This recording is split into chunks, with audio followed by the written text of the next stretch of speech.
రంజాన్ టైంలో దొరికే హలీం ఇంకా దహివడకి ఎంతమంది ఫ్యాన్స్ ఉన్నారు? నాకైతే చాలా ఇష్టము.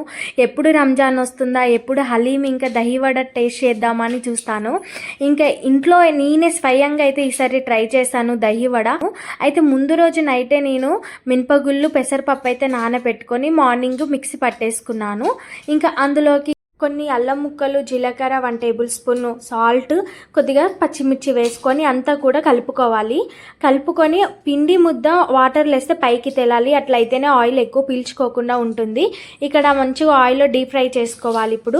ఇప్పుడు ఆ వడని ఒక 10 మినిట్స్ పాటు వాటర్లో వేసుకొని ఆఫ్టర్ 10 మినిట్స్ తర్వాత అందులో ఉన్న వాటర్ అంతా కూడా పిండేసుకొని ఒక బౌల్లో తీసుకోవాలి. ఇప్పుడు దానిపైన 1 కప్పు పెరుగు వేసుకొని దానిపైన కొద్దిగంత టమాటా కెచప్ ఇంకా కొద్దిగంత గ్రీన్ చట్నీ వేసుకొని లాస్ట్గా కొద్దిగంత కారపూస వేసుకొని గార్నిష్ చేసుకోవడం. అంతేనండి, చాలా బాగుంటుంది.